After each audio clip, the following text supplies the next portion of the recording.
मित्रों, आज चर्चा करेंगे विचार विज्ञान के ऊपर कि विचार के ऊपर विचार होना चाहिए। यही जीवन का बीज है, मूल तत्व है। यदि हम विचार पर विचार नहीं करते तो फिर जीवन व्यर्थ हो जाता है। जीवन में पश्चाताप ही हाथ लगता है। बिना विचारे जो करे सो पाछे पछता है। इसलिए बाद में पश्चाताप ना करना पड़े, इसलिए शीघ्र ही कोई भी क्रिया करने से, कोई भी कर्म करने से पहले विचार करें। जब विचार कर लेते, उसे समझ लेते, उस पर चिंतन कर लेते, उसके बाद कोई काम करते हैं तो फिर पश्चाताप करना नहीं पड़ता, फिर सफलता मिलती है और आनंद आह्लाद की प्राप्ति होती है।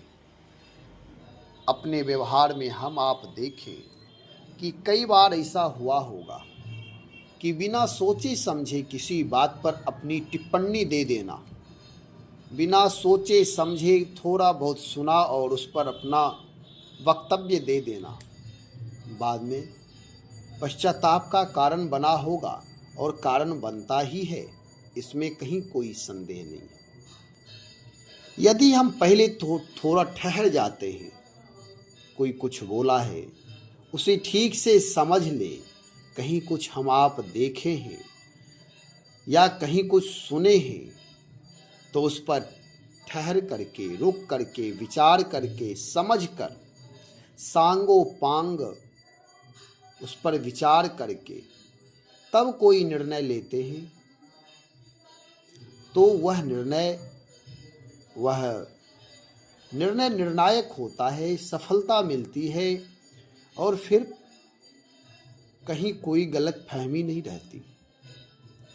जब कोई भी कार्य करे, किसी के बहकावे में आकर के ना करे। बहकावे में आकर के करना या भावुकता में करना या बिना होश में रहे जोश में आकर के करना, ये सारे कारण हमारे आपके दोष के ही कारण हो सकते हैं। बाद में रुग्णता ही रुग्णता होगी, प्रसन्नता नहीं हो सकती। इसलिए बिना विचारे जो करे सो पाछे पछता है। जब आपस में, परिवार में, मित्र के साथ किसी प्रकार कोई बात हो तो इस पर बैठ करके विचार कर ले, समझ ले। यदि बिना विचारे कोई निर्णय लेते हैं अहंकार के बल पर तो उस अहंकार का परिणाम होता है पतन। फिर दिक्कतें आती हैं और फिर बाद में सोचते हैं कि मुझे ऐसा नहीं बोलना चाहिए था, उस समय मैं समझ नहीं पाया और मैं बोल दिया। आखिर बोल करके पुनः कान पकड़ना, संकल्प लेना या बार बार गलती मानना, ऐसा क्यों कर रहे हो? ऐसा काम करना चाहिए जो गलत हो ही नहीं और गलती मांगना ही ना पड़े, किसी से हाथ जोड़ना ही ना पड़े, पश्चाताप करना ही ना पड़े, अनुनय विनय करना ही ना पड़े किसी के साथ। इसलिए जीवन में अपने विचार के ऊपर विचार करते हैं, उसके बाद जो भी कार्य करते हैं उसमें सफलता मिलती है। तो मेरा कहना है कि मित्रों के साथ, चाहे जहां कहीं भी, परिवार में, व्यवहार में, रिश्ते में किसी प्रकार छोटी मोटी कोई विवाद हो जाए, वाद विवाद हो जाए, तो उस वाद विवाद को संवाद के द्वारा उसे सुलझाना चाहिए। यदि संवाद नहीं करते हैं तो फिर एक दूसरे को समझ नहीं पाते। बिना समझे अपनी अपनी जगह पर दोनों रुक जाते हैं और फिर वर्षों वर्ष तक कोई संवाद नहीं होता, जिसका परिणाम एक दूसरे के प्रति शत्रु भाव का बढ़ावा होना, शत्रु भाव की वृद्धि होनी चाहिए। ऐसा नहीं होनी चाहिए। यदि ऐसा होता है तो फिर नेगेटिविटी बढ़ती है, और जब नेगेटिविटी होगी तो एक दूसरे का कभी संवाद हो ही नहीं सकता, प्रेम हो ही नहीं सकता। भले आप दूर दूर रहेंगे लेकिन एक दूसरे के प्रति नेगेटिव थॉट्स से भरे रहेंगे। वाद विवाद को यदि कम करना है, इसके लिए संवाद का प्रस्ताव रखिए, आपसी संतुलन बना करके संवाद करिए। यदि कोई रिश्ते में बड़े हैं, ऊंचे हैं, श्रेष्ठ हैं, तो उन्हें भी विचार करना चाहिए कि जो छोटा है उसे भी संवाद का अवसर दीजिए।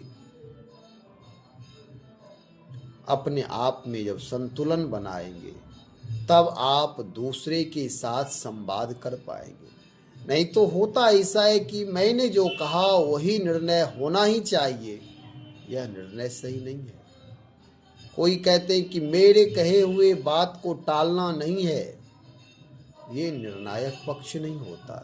ये मूढ़ता है, मूर्खता है, अहंकारिता को प्रदर्शित करता है। इसलिए हमेशा विवेकपूर्ण संवाद होना चाहिए। यदि संवाद में विवेक नहीं है, संतुलन नहीं है, शुद्धता नहीं है, साधुता नहीं है, पवित्रता नहीं है, तो फिर वह संवाद कैसा? फिर तो विवाद ही विवाद होगा। इसलिए जब कहीं कोई परेशानी हो तो आपसी संवाद, उससे ही कुछ निर्णय आएगा। यह जीवन बहुत ही अल्प है, पानी की बुलबुले की तरह है। पानी की बुलबुला जैसे निकलती कभी भी वह फूट सकती है, इसका कोई निर्धारित समय नहीं है। ऐसे हमारे आपके ये श्वास से जो दिन प्रतिदिन हर निशी चलते, कभी भी ये श्वास ठहर जाएगा और उसी क्षण सारी चीजें व्यर्थ हो जाएंगी, सारे रिश्ते समाप्त हो जाएंगे। बाद में जो कोई हमारे साथ शत्रुता का व्यवहार किया होगा या कुछ भी, तो वह सारे दूषित प्रारब्ध बन जाएंगे। पुनः जब जन्म होगा तो फिर वह शत्रु भाव वहीं से प्रारंभ हो जाएगा। कभी कभी आपने देखा, विचार किया कि व्यवहार में हम आप जब कहीं जाते हैं तो किसी को देखने के बाद सहज लगता है कि ये लग रहा है कहीं मिला है, इसके साथ मेरा बड़ा अपनापन है, ये पूर्व जन्म का संबंध है। और कहीं कहीं किसी को देखने के बाद मन क्रोधित हो जाता है, घृणा होने लगता है, ये भी पूर्व का ही संबंध है। इसलिए मनुष्य का जीवन मैत्री भाव विस्तार करने के लिए मेरा इतना ही कहना है कि संवाद करिए, आपसी प्रेम करना शुरू करिए, एक दूसरे की बात को समझिए। उचित बात भी बोलना हो, अनुचित का परित्याग करके बोलिए। सत्य भी बोलना हो तो मधुरता का प्रयोग करिए, उसके बाद ही बोलिए। बिना विचारे जो करे सो पाछे पछताए। नहीं तो हम आप कहते हैं कि मैं सत्य बोलूंगा चाहे जो कुछ हो जाएगा। आप सत्यवादी बनिए, लेकिन परिवार में, समाज में, व्यवहार में यदि आप सत्य की नौका पर सवार हैं, मैं इसका समर्थन करता हूं, लेकिन सत्य में मृदुता होना चाहिए, सत्य में भी समझदारी होनी चाहिए। सत्य को भी यदि आप कटु कह करके बोलेंगे तो वह सत्य ही हमारे लिए घातक सिद्ध हो जाएगा। इसलिए सत्यम ब्रूयात प्रियम ब्रूयात कहा गया है।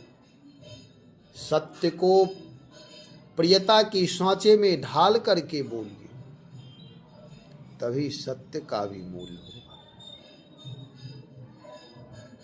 तभी वह सत्यमेव जयते हो जाएगा, सत्य जयी होते।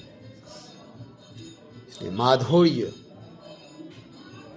जब रिश्ते में माधुर्य रहता है, जब हम आप भक्ति की उपासना करते, भगवान की उपासना करते, भक्ति करते हैं, तो उसमें मधुरता चाहिए, माधुर्य उपासना। कहने का तात्पर्य यह है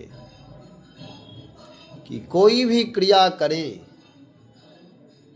तो उस क्रिया में माधुर्य हो, प्रेम हो, अनुराग हो, अपनापन हो। यदि अपनापन नहीं है तो व्यवहार नहीं कर सकते। और जो व्यक्ति मनुष्य होकर के जिसका व्यवहारिक पक्ष कमजोर है, मेरी दृष्टि में उस व्यक्ति का कोई मूल्य नहीं।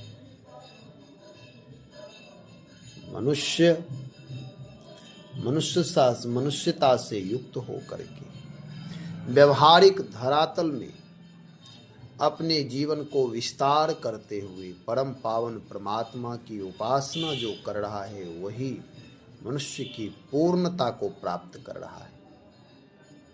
नहीं तो आज लोग मनमुखी होते जा रहे हैं। खास करके जो भजन पूजा उपासना करते हुए तो संसार को मिथ्या मानते हैं। इसे यदि कहा जाए कि जिस पत्ते में खाते हैं उसी पत्ते में छिद्र करते हैं।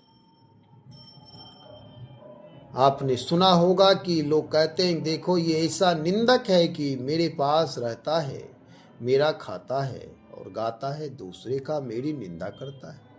ऐसे ही हम आप रहते संसार में, सारी क्रिया संसार में करते, लेकिन संसार की निंदा करते रहते।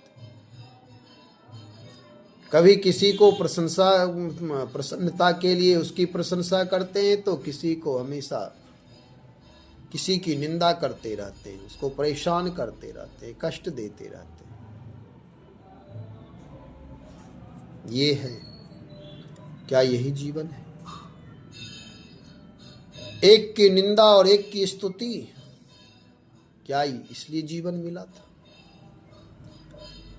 जीवन के मूल्य को समझना है, जीवन का मूल्यांकन करता है। बहुत ऐसे लोग मिलेंगे जो अपने आप शिक्षा के क्षेत्र में सफल हुए हैं, लेकिन दूसरे पक्ष में वे कमजोर हैं। कोई भी मनुष्य सार्वभौमिक रूप से सर्वव्यापकता की दृष्टि से अपने जीवन को विस्तार विराट कर सकता है। हमेशा बिना विचारे जो करे सो पाछे पछताए, ये हुआ है, पीछे पछताना ही पड़ता। इसलिए कोई भी क्रिया विचार करके करे, होश पूर्वक करे, संतुलन में रह करके करे, भावुकता बस नहीं, अहंकार के वशीभूत होकर के नहीं, मनमौजी नहीं करे। इसका परिणाम बहुत गलत आता है। तो आप सब लोगों से मेरा विनम्र निवेदन है, जब बोले तो विचार पूर्वक, जब देखें तो विचार पूर्वक, जब सुने, सबकी बात सुननी भी नहीं चाहिए, सुनने में भी सावधानी रखें। पुनः दूसरे वीडियो में मिलेंगे, हम सुनने के ऊपर वीडियो बनाएंगे। इस सब की बात सुननी नहीं चाहिए। तब तक के लिए आज इतना ही। श्री राम जय जय राम।